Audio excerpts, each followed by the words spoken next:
हाल ही में खुलासा हुआ कि अमेरिका के पूर्व राष्ट्रपति जो बाइडेन एक आक्रामक प्रकार के प्रोस्टेट कैंसर से जूझ रहे हैं जो उनकी हड्डियों तक फैल चुका है। ऐसी अटकलें भी हैं कि ब्रिटेन के राजा चार्ल्स भी इसे बीमारी का सामना कर रहे हैं। यह घटनाएं एक बार फिर से सवाल खड़ा करती हैं कि पुरुषों में प्रोस्टेट कैंसर को लेकर जागरूकता इतनी कम क्यों है। अब जो बाइडेन, किंग चार्ल्स जैसी इतनी अहम शख्सियत जिनके इर्द गिर्द हमेशा डॉक्टरों की एक ज़बरदस्त लेयर होती है, वो भी अगर प्रोस्टेट से जुड़ी हुई प्रॉब्लम्स में आ रहे हैं तो फिर आम आदमी का क्या कहना।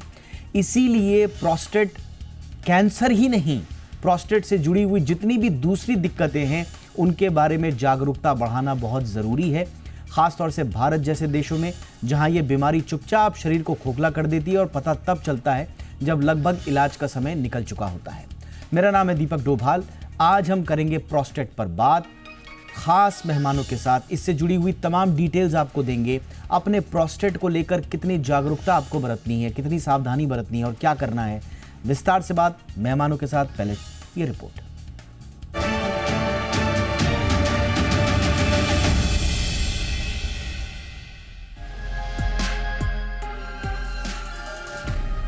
सेहत अच्छी हो तो इंसान की जिंदगी में आत्मसम्मान रहता है, कॉन्फिडेंस रहता है, लेकिन कुछ बीमारियां ऐसी होती हैं जिनसे सबसे ज्यादा चोट आत्मविश्वास पर ही पड़ती है।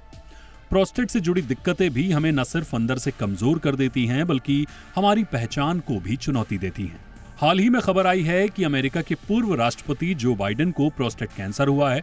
ये खबर उनके निजी दफ्तर ने 18 मई 2025 को साझा की। बाइडेन का कैंसर हड्डियों तक फैल चुका है, जिसे मेडिकल भाषा में मेटास्टेटिक प्रोस्टेट कैंसर कहते हैं। ये स्टेज 4 है, यानी सबसे गंभीर।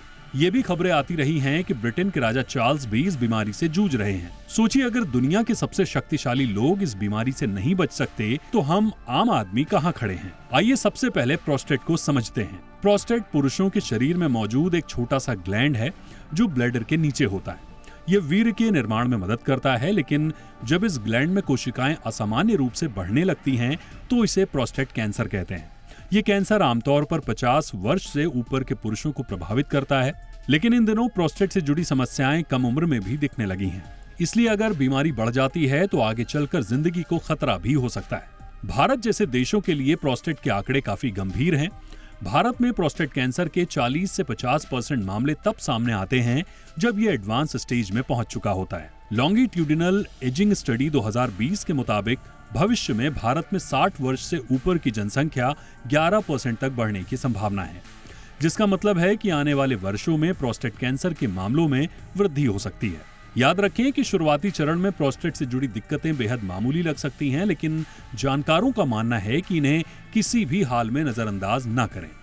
इनमें शामिल हैं पेशाब से खून आना, पेशाब करते समय दर्द या जलन होना, रात में बार बार पेशाब के लिए उठना, पेशाब में रुकावट का धीमा प्रवाह, अचानक बार बार पेशाब आने की आवश्यकता महसूस होना और यौन समस्याएं जैसे वीर्य में खून आना और इरेक्शन से जुड़ी समस्याएं। ये लक्षण अक्सर उम्र के साथ होने वाले सामान्य बदलावों जैसे लग सकते हैं, लेकिन इन्हें नजरअंदाज करना खतरनाक हो सकता है। ये कैंसर चुपके चुपके बढ़ता है और एक समय आता है जब इलाज की संभावना बहुत कम रह जाती है। सवाल यह है कि आखिर किया क्या जाए। डॉक्टरों का कहना है कि लक्षणों के सामने आने पर बिना देरी किए डॉक्टर से मिलें। लक्षण ना भी हों तब भी 50 वर्ष से ऊपर के पुरुषों को PSA नाम का ब्लड टेस्ट नियमित रूप से करवाना चाहिए ताकि प्रोस्टेट कैंसर की शुरुआती पहचान हो सके।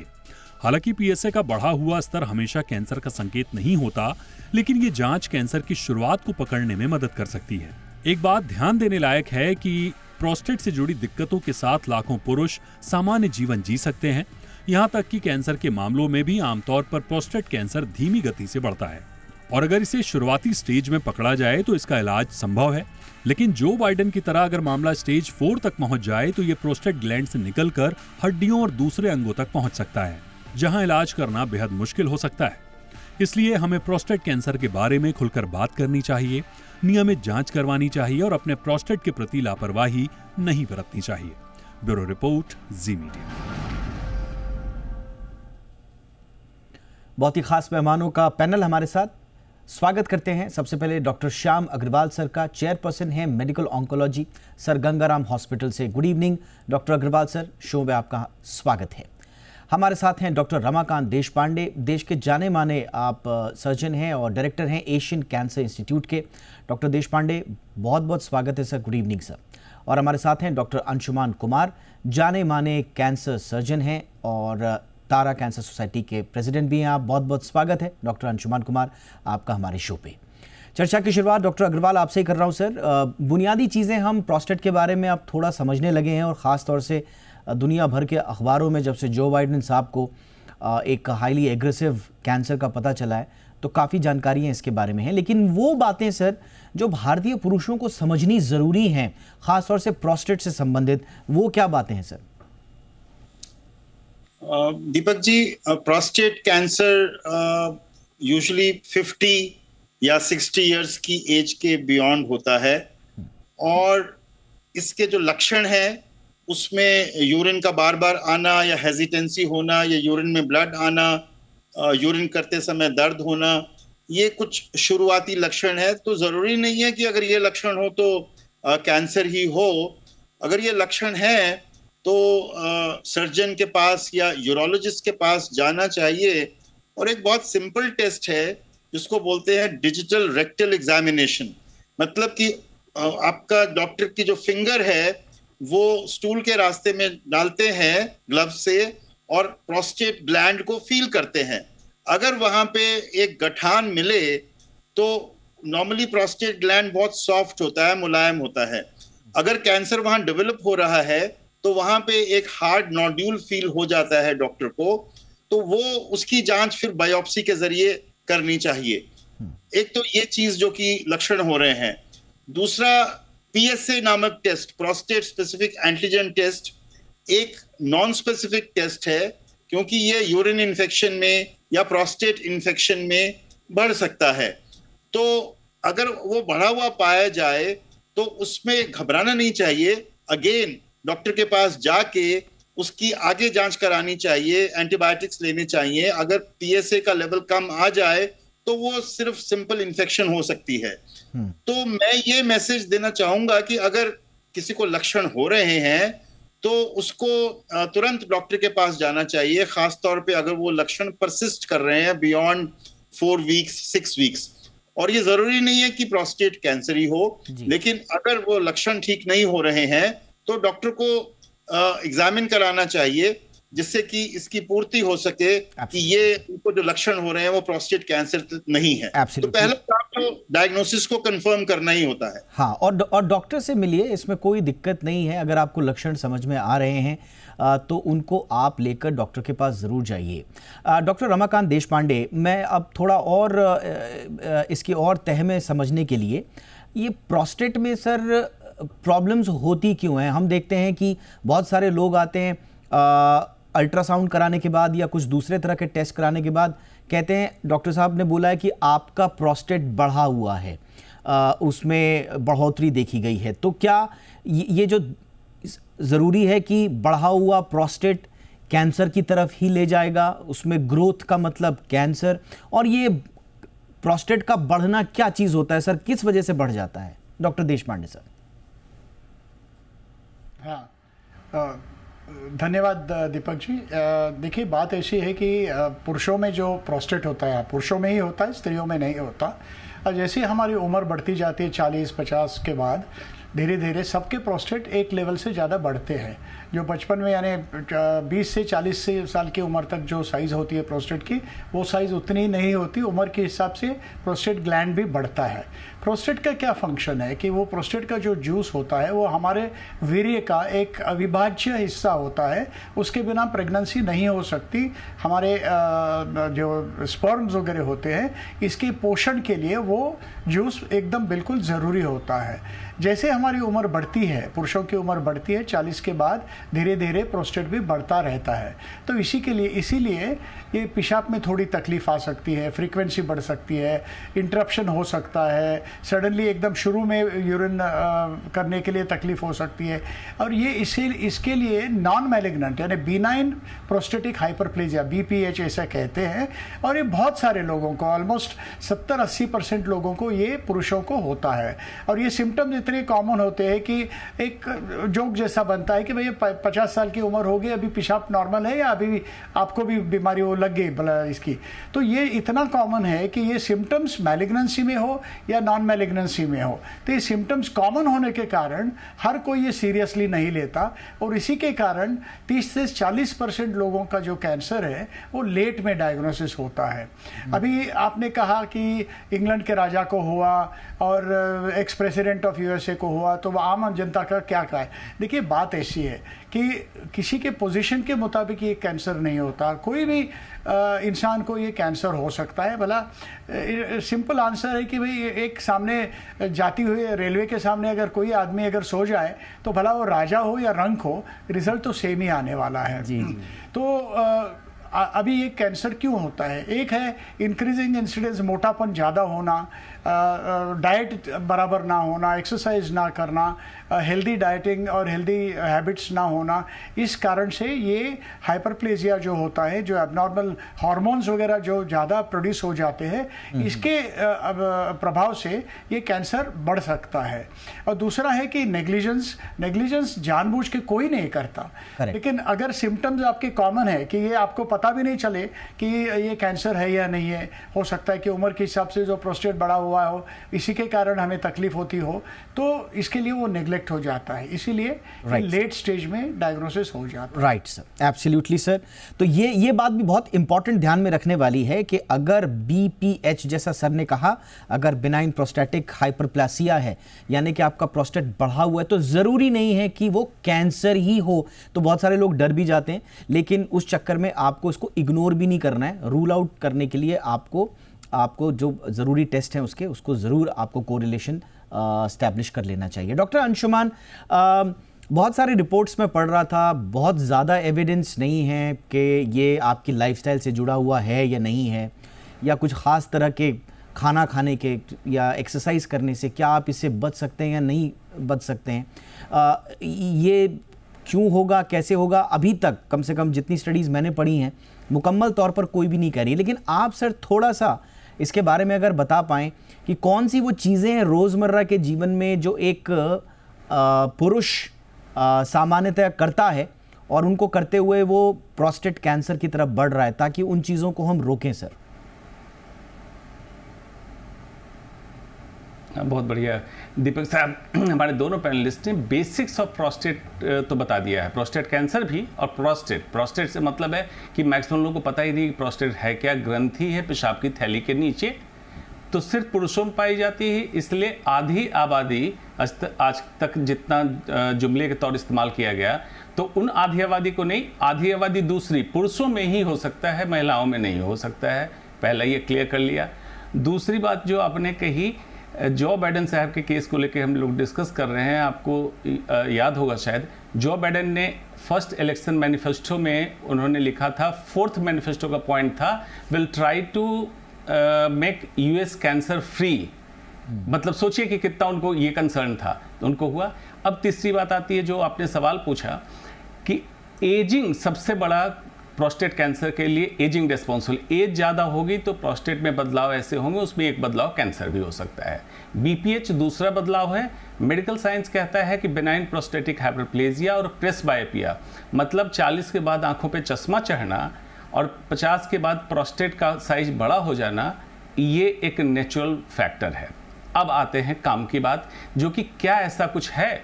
डायरेक्टली आपने बिल्कुल सही कहा, बहुत कम एविडेंसेस है कि प्रोस्टेट कैंसर किन किन खास चीज़ों से हो रहा है, उसको अगर रोक दें तो नहीं हो। 3 ही 4 एस्टेब्लिश्ड है। पहला है ओबेसिटी, वो भी सेंट्रल ओबेसिटी। अगर पेट और कमर के पास मोटापा ज़्यादा हो, जो कि हिंदुस्तान में कॉमन होता जा रहा है, उसको टेक्निकली हम लोग कहते हैं toffee, TOFI, thin from outside, fat from inside. लोग कहेंगे तो ऊपर से दुबले पतले हैं, पेट निकला हुआ है, मतलब विसरल फैट ज़्यादा है। ये एक बहुत बड़ा कारण है प्रोस्टेट कैंसर का। बहुत ज़्यादा नॉन वेजिटेरियन फूड खाने से एंड्रोजन जो हमारे मांस मछली में होता है, और मांस मछली को तैयार करने के लिए जिस तरह के इंजेक्शन और एडल्ट्रेशन हो रहा है, इसका रोल देखा गया है कि प्रोस्टेट कैंसर के इंसिडेंस को बढ़ाया। आज से 15-20 साल पहले प्रोस्टेट कैंसर माना जाता था विदेशों की बीमारी है, अमेरिका यूरोप की। अब इंडिया में हो रही है। आप भी समझ सकते हैं कल्चरल डिफरेंस। पहले वो लोग प्रोसेस्ड, अल्ट्रा प्रोसेस्ड फूड खाते थे, BMI बॉडी मास इंडेक्स 30 से ऊपर वहाँ कॉमन था, आज इंडिया में वही हो गया, मोटापा भी आ गया, हम लोग processed ultra processed and non vegetarian खाना बढ़ा, ये एक उसका शोध रहा। स्मोकिंग इसमें डायरेक्टली रिस्पॉन्सिबल, लेकिन स्मोकिंग कैंसर अगर पनप रहा है उसको बढ़ाने में रोल है, स्मोकिंग इससे रिलेटेड है। रेस्ट ऑफ द लाइफस्टाइल इससे रिलेटेड नहीं, एक्सेप्ट सेडेंटरी लाइफस्टाइल। जो व्यक्ति ज़्यादा एक्टिव है उसमें देखा गया प्रोस्टेट कैंसर की संभावना कम रही, सेडेंटरी लाइफस्टाइल वाले में प्रोस्टेट कैंसर की संभावना ज़्यादा रही। तो ये तो आपने सारे रिस्क फैक्टर पकड़ लिए।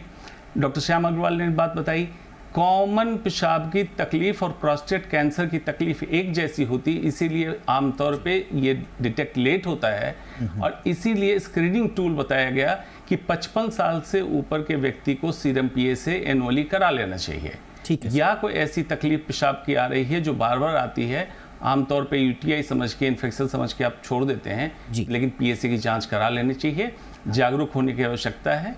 आपने मुझे लगता है कि हर पॉइंट बहुत अच्छे से समझा दिया। विसरल फैट पे आपको ध्यान रखना है, टॉफी आपने बहुत अच्छे से इसका जिक्र किया, thin from outside, fat from inside, तो ये टॉफी का आपको ध्यान रखना है। विसरल फैट, हैवी मीट जो खाते हैं उनमें संभावनाएं, आशंकाएं बढ़ सकती हैं, मोटापा एक कारण हो सकता है। सिगरेट डायरेक्ट रिलेटेड नहीं है, लेकिन अगर कैंसर की स्थिति होती है तो सिगरेट से ज़्यादा स्थिति खराब हो सकती है, ये किसी भी तरह के कैंसर पर लागू होता है।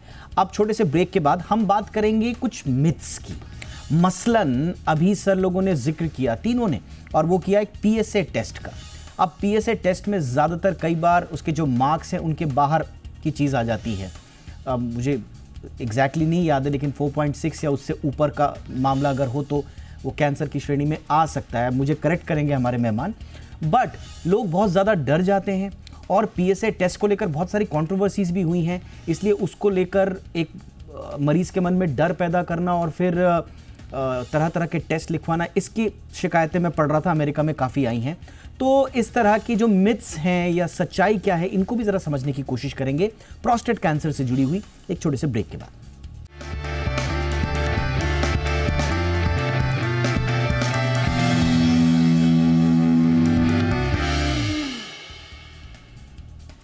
ब्रेक के बाद आपका स्वागत है। अब डॉक्टर अग्रवाल सर, आपके पास चलते हैं। आपने अपने वक्तव्य में कहा सर 2 तरह के टेस्ट, एक DRE जो कि फिजिकली पॉसिबल है डॉक्टर के लिए कि वो उसका जांच कर लें मरीज की, और दूसरा आपने बताया एक ब्लड टेस्ट है जिसका नाम है PSA। अब PSA को लेकर सर कुछ भ्रांतियां मैं पढ़ रहा था कि बहुत सारी हैं।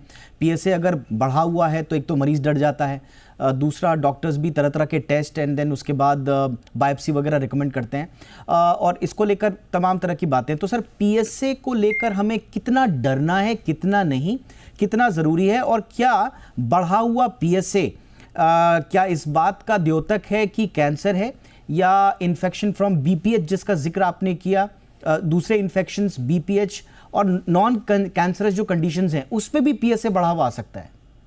जी दीपक जी, ये बहुत इम्पोर्टेंट पॉइंट है, क्योंकि आजकल जागरूकता बढ़ गई है और बहुत सब लोग 50 साल 55 साल की उम्र के बाद PSA टेस्ट करवा रहे हैं। तो पहली बात तो ये बतानी है कि जैसे जैसे उम्र बढ़ती है, आपका जो upper limit of normal PSA का लेवल होता है वो भी बढ़ता है। 50-55 साल की उम्र तक 4 नैनोग्राम पर ml तक को नॉर्मल माना जाता है। अगर 60, 70, 80 इयर्स में जाएंगे तो वो वैल्यू आपकी 6, 7 और 8 तक चली जाएगी। तो एज के साथ PSA का बढ़ने का कोरिलेशन बहुत इंपॉर्टेंट है, जो कि नॉर्मल, क्योंकि जैसे डॉक्टर देशपांडे ने बताया कि प्रोस्टेट का साइज बढ़ता है तो उसके संग संग नॉर्मल PSA भी बढ़ता है। एक बात तो ये।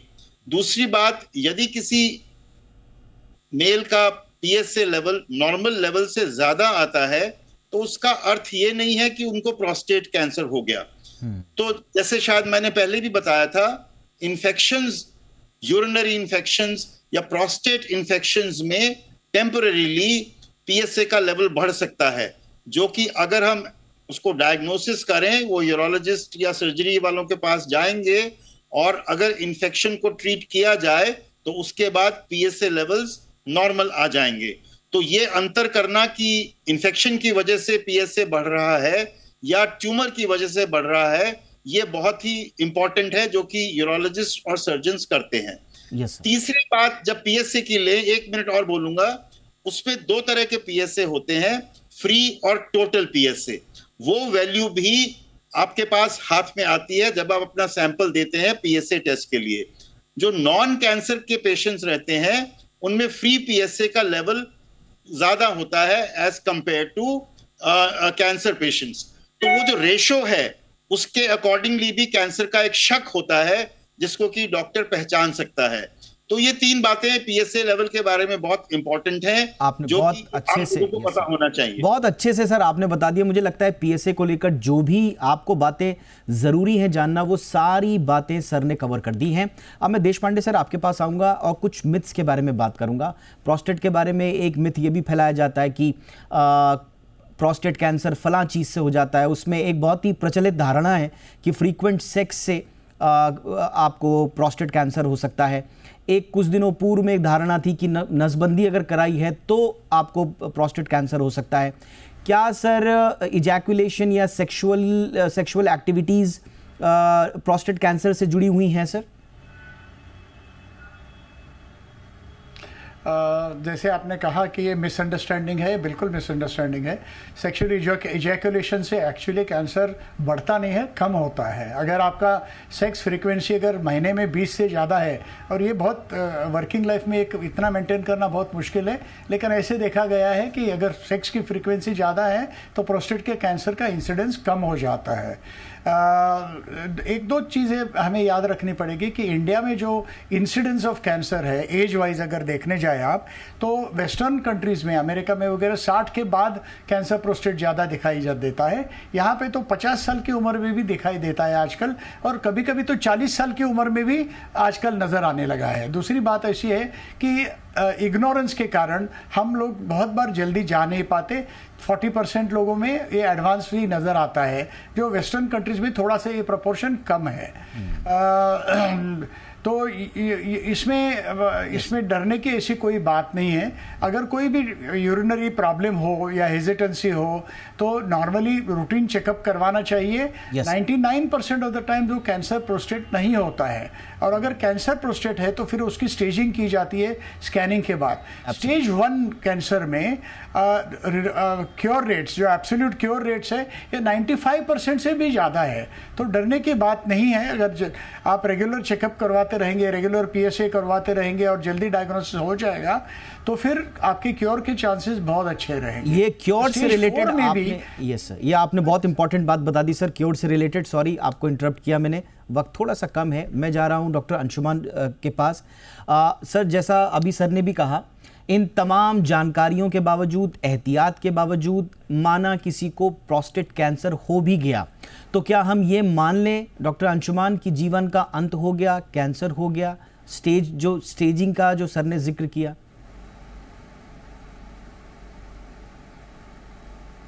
बिल्कुल, बहुत देखिए, बहुत आपकी खास बात यह है कि पब्लिक कनेक्ट का सवाल आप पूछते हैं हर समय।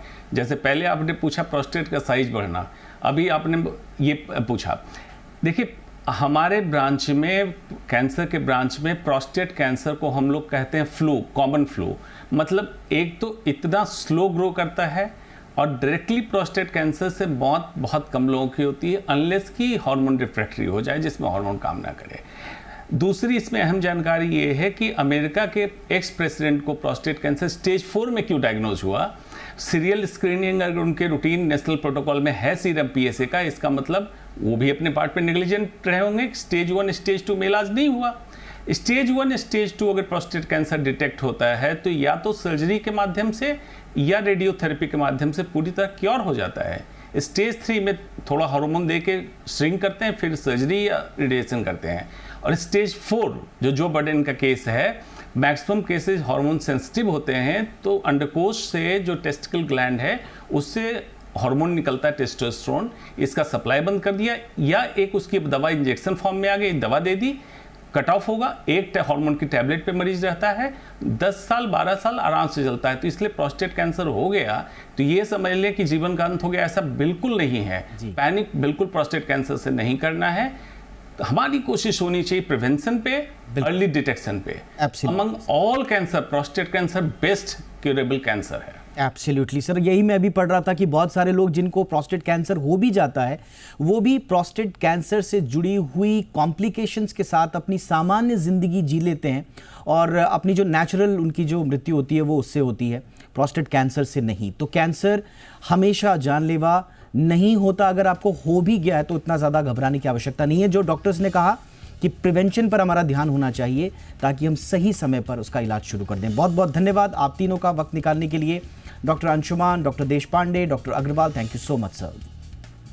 शो में इतना ही, अपना ख्याल रखिए, नमस्कार।